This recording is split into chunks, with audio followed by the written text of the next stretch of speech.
Max report. And so she'll be with us here right after this.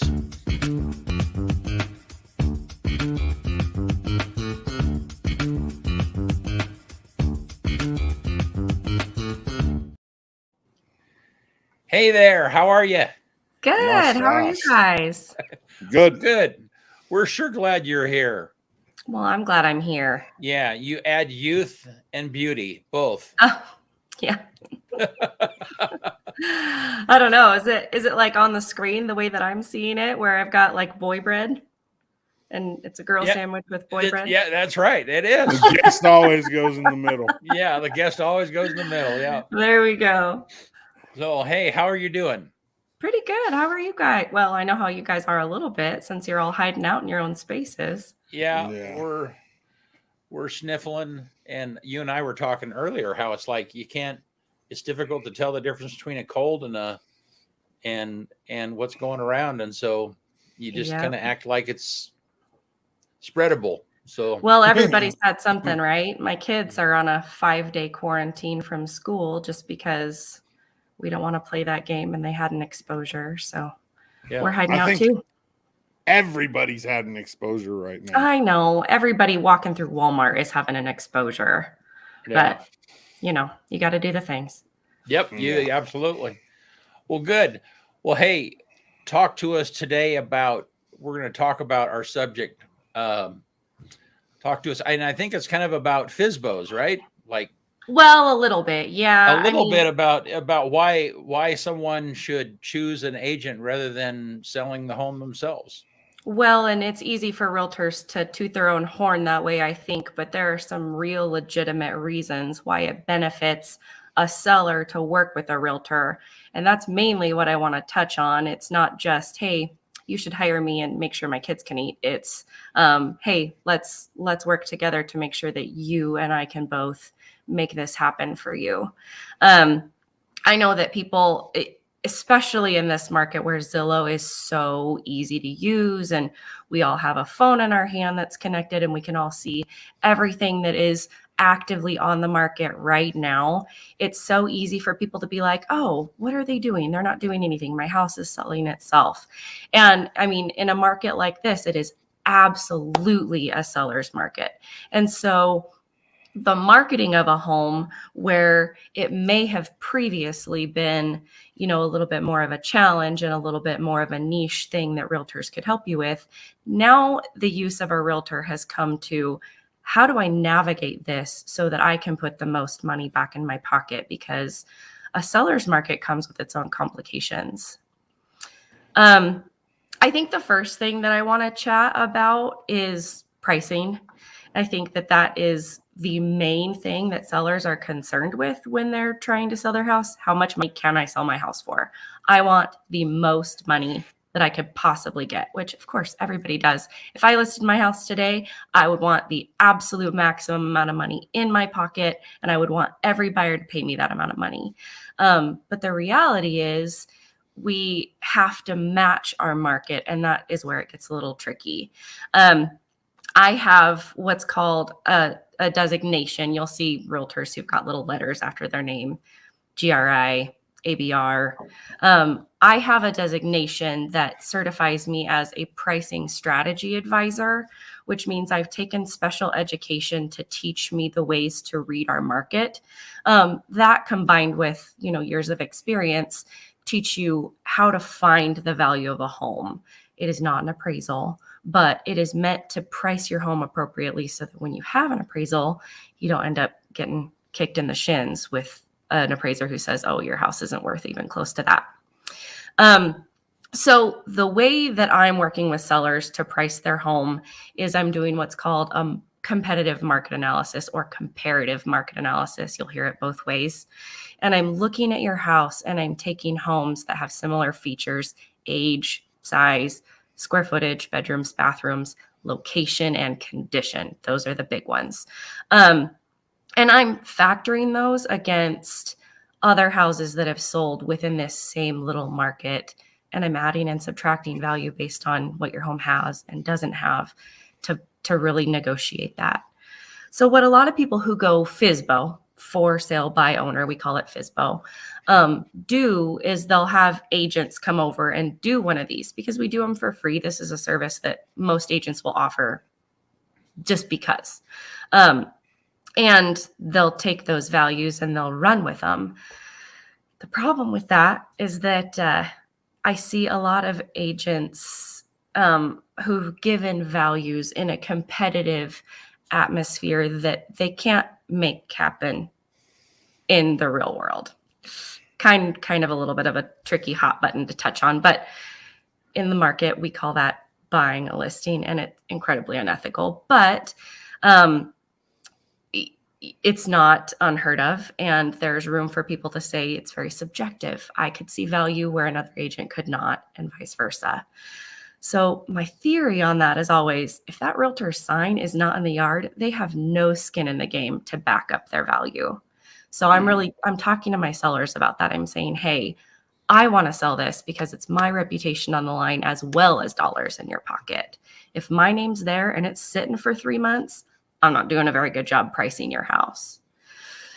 So just to follow up on that, somebody, a realtor could suggest a price that is really too high, but they have nothing to lose since it's not their listing. Well, yeah, you don't see that quite as much anymore. Our market is inflated. Right. We're definitely dealing with that. So the main thing that I have people coming to me saying is, it's a seller's market. Why wouldn't I ask $10,000 more than that value? Right. And the reason is because pricing your home is more than just what you want to put in your pocket. It's how do we drive competition to your house? How do we get it so that we have competitive offers, which are the actual main thing that are driving prices up?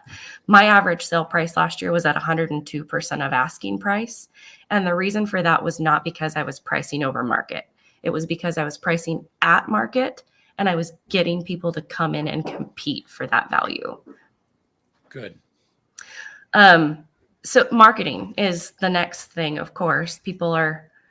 Marketing anymore is fairly straightforward. We've got social media, which agents almost exclusively use. I actually read a funny statistic yesterday that said that only 1% of buyers were farmed from print marketing, like paper in hand marketing, which Wow. I always think is super interesting. I've got another designation that's called ePro.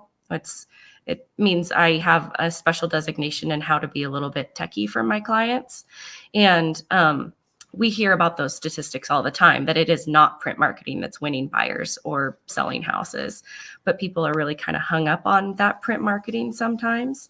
If an agent won't do print marketing, that's their bad. But my kind of rule of thumb is print marketing benefits your agent more than it benefits your house. So I will absolutely do it because it's my face out there too. And I like that.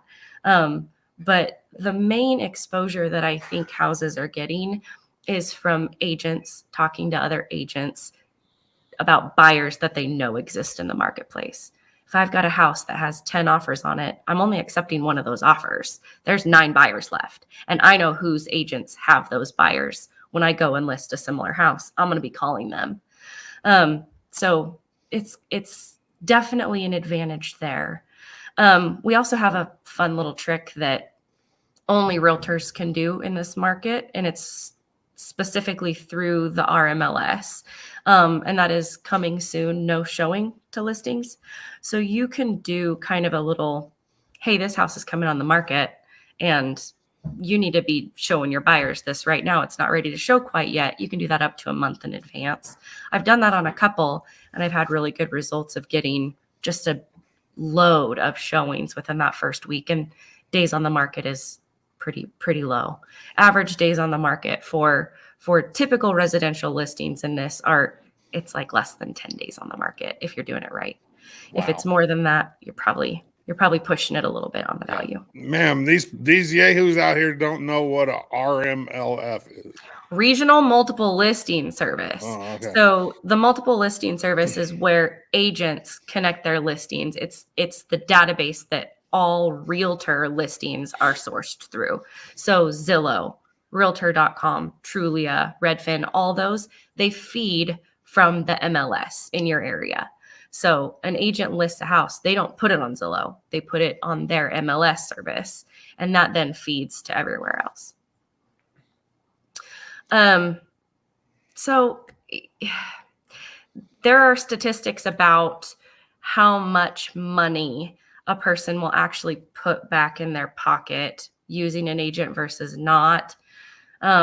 That's kind of its own thing. It's a little bit of an ambiguous statistic. The consensus is 17% more money goes back into a seller's pocket when they're using a realtor as opposed to when they're selling their home by owner. And that's admittedly a little bit of a confusing statistic, because unless you have the same house at the same timeline being sold to the same buyer, it's kind of hard to really weigh that out. So even if you play devil's advocate and say, let's cut that in half, let's say it's 8% is what the average seller is making above what the FSBO seller is making. A $100,000 house is selling for $108,000 with a realtor. Well, if the average realtor is selling at 5-6%, then they're more than paying for themselves, as well as handling complicated things like negotiations. Right. And that's the thing I've found is there are so many, there's a part of the negotiation part. There's so much paperwork. I mean, when you're doing a FSBO, when you're doing a for sale by owner, you don't have anyone to represent your interests. Yeah, that's true. You're kind of on your own. And so, I mean, that's your job as a seller's agent, is to kind of lead them through that process. It is. And what I think a lot of people who do list their house for sale by owner don't realize is that most buyers in this market, 92% of buyers in this market, are represented by a buyer's agent. Lenders send them directly to an agent, typically, if they haven't already connected with one. And so they're likely going to be dealing with a buyer who wants to involve their own buyer's realtor, which typically means that for sale by owner property will end up paying a realtor commission, about half, probably 2.5-3% of what they usually would pay in full. So you're only saving about half of a commission, but you're sacrificing an entire representation of yourself. And that buyer's going to have representation who knows the market and knows the tools and knows the tricks and knows how to negotiate to get their buyer better deals. Yeah, so it's a little bit like, it's a little bit like representing yourself if you are in court. And absolutely. Yeah, and you're up against a district attorney who, really knows what they're doing, if that's the position that you're in. So, well, not a lot of people are out there committing crimes going to be facing a prosecutor.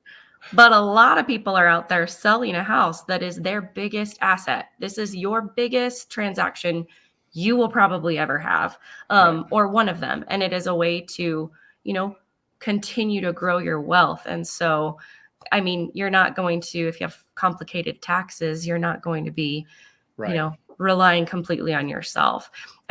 So an agent's job primarily is to, yes, transact and sell your house and to get that sold sign.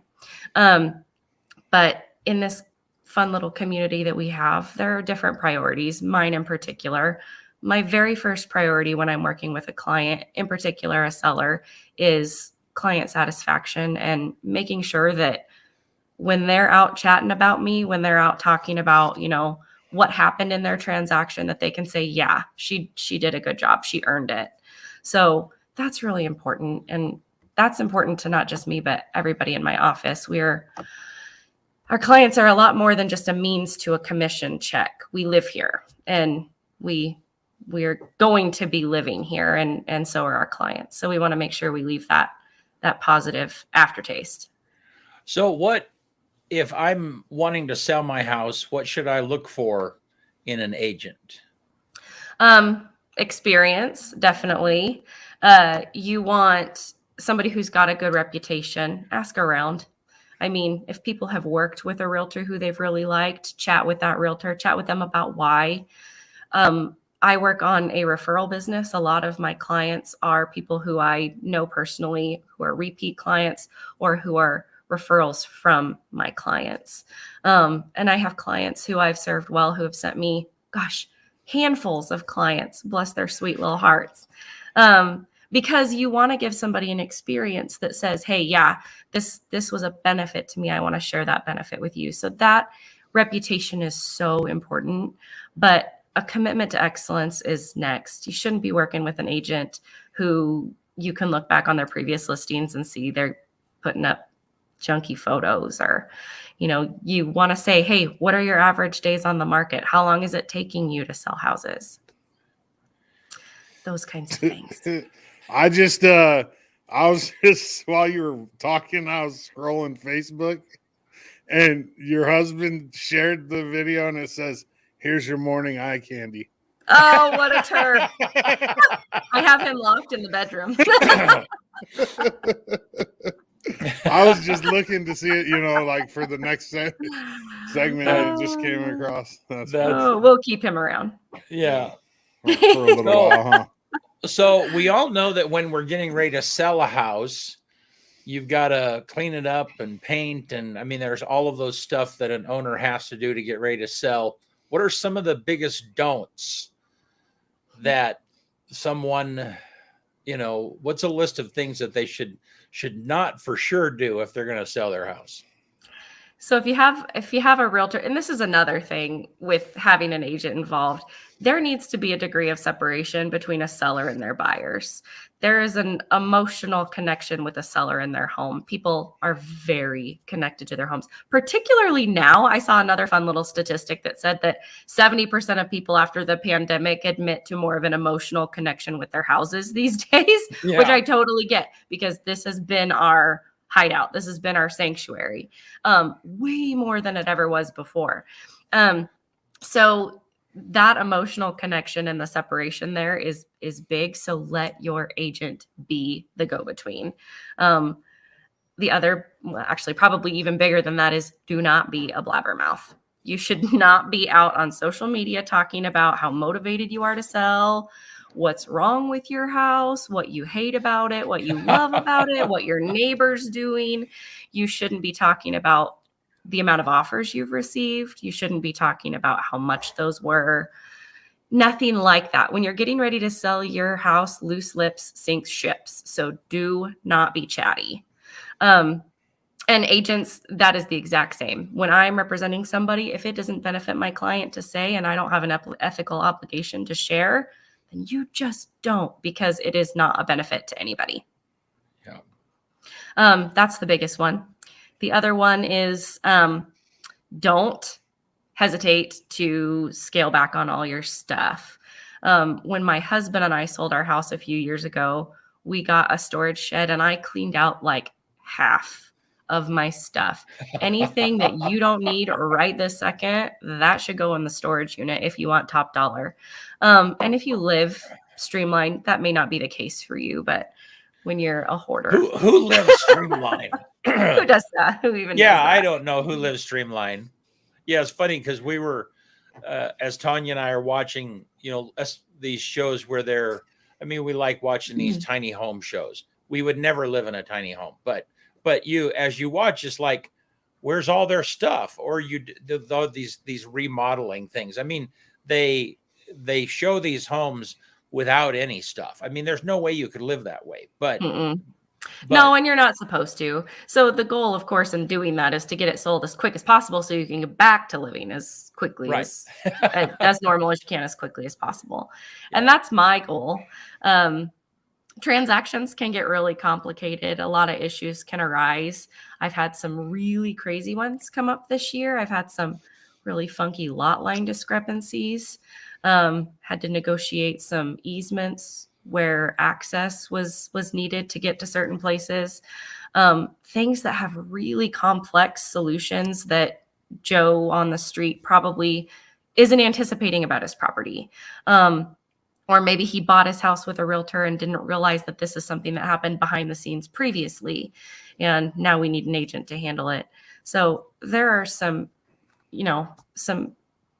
pretty common ways that we can help you out that way, but you're not wrong. The paperwork can be very complicated, and it is legal and it is binding.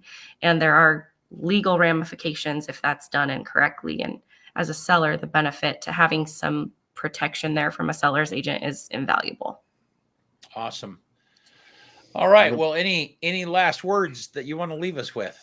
Oh gosh, I don't know. Our team's pretty great. Yeah. Check out Remax Real Estate Team. We've got an amazing group of folks down there.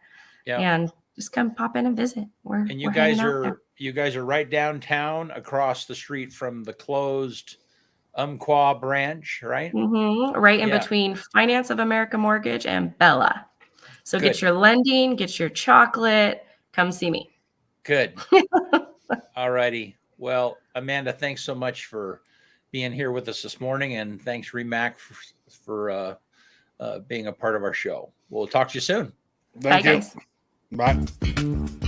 Bye.